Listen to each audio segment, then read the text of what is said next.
I just found a new way to make AI movies that fixes the biggest problem, time. Because making an AI movie or videos right now is basically a full-time job. You write a prompt, edit it, fight for a good starting frame, then the end frame, and finally the video. Then you have to redo the whole thing all over again for the next one. It's fun, but it's painfully slow. But the tool I found lets you automate that entire process while still keeping full control. You just build the movie as a workflow, and the tool makes everything for you way faster. And so in this video, I'm going to walk you through exactly how to use it, how to build a full movie-ready workflow, and my step-by-step process for creating AI movies fully automated. The tool that we're going to use today to create our automated movie creation workflow is called ImagineArt. I'll link it down in the description so you can follow along with the tutorial. So when you first sign up to ImagineArt, you want to go to the top middle and click the workflow icon. That'll bring you into a new window. And from here, you just create a new workflow by clicking it. This opens up a blank page that looks like a mix between a whiteboard and an NA10 UI. Let me quickly give you a rundown of how this works. On the left, you have your nodes. You'll find them on the little plus icon. This is where you create nodes for prompts, text, images, videos, and uploads. Then you've got your utility nodes, which I'll cover later. These help you simplify bigger, more complex workflows, so things don't get messy when you build a full movie. You also have search, which lets you quickly find anything inside your workflow. And you can break things into sections and add sticky notes or shapes, which really helps if you're working with someone or want your workflow to look clean. And finally, you have your assets. So to show you how this works, we're going to generate one simple video first.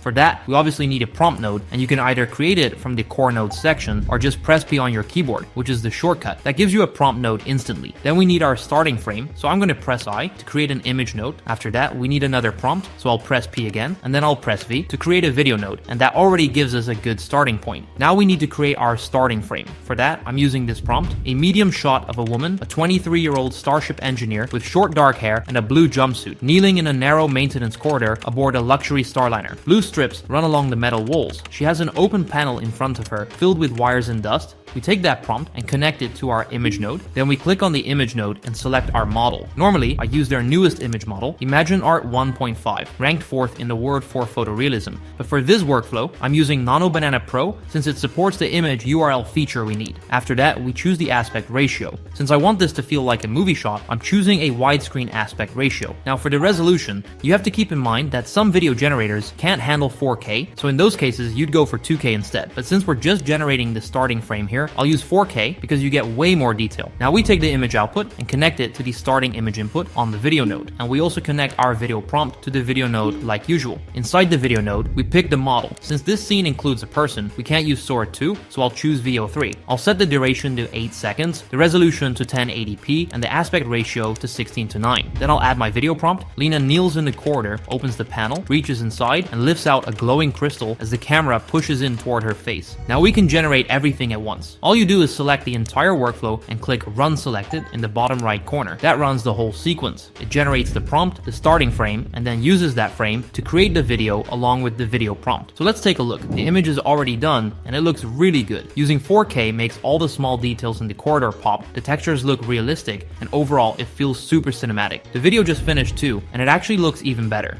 Everything feels clean and smooth, and we're going to use this exact workflow later in the video to build our movie. But overall, this shows how ImagineArt works, just the simple stuff. The tool goes way further than this, and that's what we're going to test out now. Now I'll show you how to put together 2 AI movie setups all the way through. The first one we're doing right now uses 2 completely new images to create the start and end frames, so the cuts between each shot in your movie will be visible, but since everything is made with Nano Banana Pro, the character consistency will stay the same throughout the whole thing. To do that, first of all, you want to go down into the description and grab the template I attached there, then paste it into another ChatGPT window. And where it says insert your idea, you just explain what you want your movie to be about. The stronger the idea you have, the more detailed you can go, but you can also keep it super simple and write something like an astronaut stuck in space. I already have my idea made, so let's go back to ImagineArt and generate a prompt node, an image node, another prompt node, another image node, then a prompt node, and a video node. And once you've made your nodes, click the image one and choose the model you want to use. I'm going with Nano Banana Pro, so I'll select that. Then I'll set the aspect ratio to 16:9, and for the resolution, I'm using 2K. The reason I'm using 2K here is because of the video model we'll be using. When you click the video node, you'll see we're using Kling 2.1 Pro, and it doesn't support 4K images in ImagineArt, so that's why we're sticking with 2K. Don't worry, it won't badly affect the quality. The 2K output still looks really good. Once you've done that, you want to link your first prompt node to the first image node, and then you link that image node to both your next image node and the starting frame input of your video node. Then you link your next prompt box to the next next image box, and you link that image to the video node as well. And later, we will link it to the next image in the sequence. Then you link your last prompt box to the video node, and now you've got your first line ready. Once you've got that, just select it all and copy it for however many videos you want in your movie. I'm doing 5, so I'll just copy the line 5 times and stack them underneath each other. The only thing we need to do now is go to every second image node and make a new line that connects all the way back to the next very first image node where it says image URL. And we'll do this for all the images that sit further down the workflow. We do this so the image generator can use the previous end frame as a reference and keep things consistent. Once we've done that, we're basically ready to go. Just to make it easier to see all the outputs, I'm heading into the utility nodes and picking the preview node. Then I'm going to copy it as many times as the number of videos I have. For me, that's 5. And I'm going to connect the green output line from each video node to its own preview node. That way, we'll have all our videos laid out in front of us in a super clean, easy to see way. Once that's done, the last thing you need to do is just paste in your prompts. That's literally it. You just scroll through your ChatGPT answer and paste the prompts into the correct places. And since I already have my prompt ready, I'm just going to open my document and drop it in. And the power here is that you can build this whole setup once and then change it however you want later. You only build a structure once. I'll go ahead and paste all of my prompts, then I'll select the entire workflow and I'll click on Run Selected, and it'll start generating my AI movie. What's cool about ImagineArt is that it doesn't just spit things out in whatever order is fastest, it actually follows the exact order of your workflow. So it starts with the very first image, then moves its way down through every image, and only then starts generating the videos once both the starting frame and the end frame are finished. And because it works that way, you don't get any weird inconsistencies. Everything stays clean and predictable. So I'll come back once that's done. Now all my generations are done, and here you can see all my start and end frames. They came out in a really cool way. Everything is consistent, everything matches, and it just works really nicely. And over on the right, we have our preview icons where we can see all of our assets. So let's play the first one.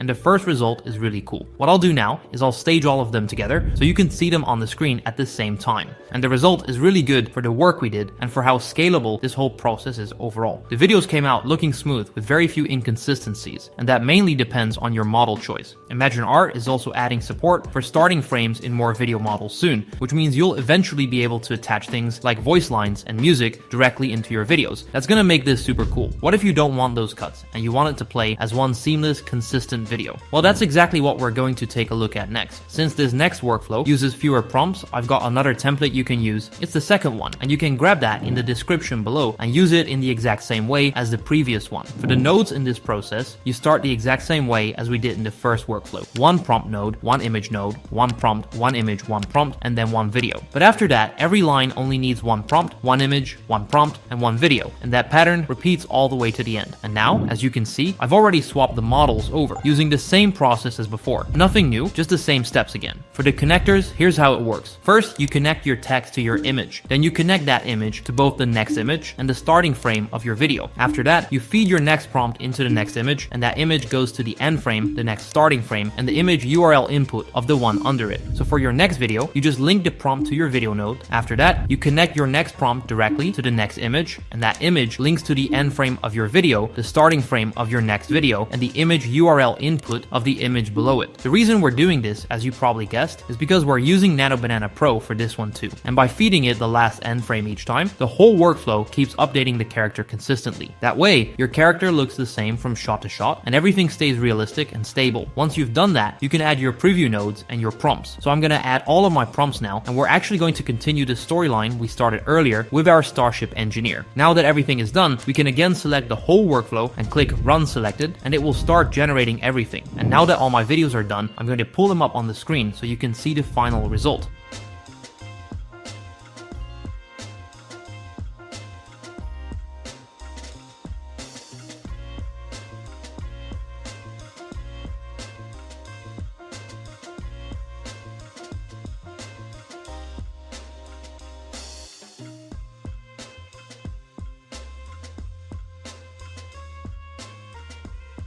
You can clearly see how cool this video looks. It feels like one smooth video because every cut lines up with the same end frame and starting frame. And overall, this is a really cool result. I love how easy this system is to use and how much you can grow it. No matter how long you want your video to be, you can just keep extending this workflow without overcomplicating anything. It lets you fully automate your AI movie setup in a super clean way. Now you know exactly how to use ImagineArt to fully automate and create an AI movie workflow step by step. And just imagine what you can actually do with this now, instead of always going back and forth, bouncing between tools and trying to remember where things are. Having all your assets scattered inside random folders, you now have everything laid out in one place, in a way that really makes sense. You can see the entire movie at once. You can build your scenes like Lego pieces. You always know what connects to what your character looks like, what the next shot is supposed to be, and it just removes all the chaos that usually comes with AI video creation. And that's only possible because of ImagineArt. It lets you use workflows, link your frames, keep everything consistent, and take care of all the boring parts for you. It just makes the whole process smoother, and honestly, a lot more fun. So if you want to make your own AI movie workflow, just use my link in the description to sign up to ImagineArt, and I'll see you in the next one.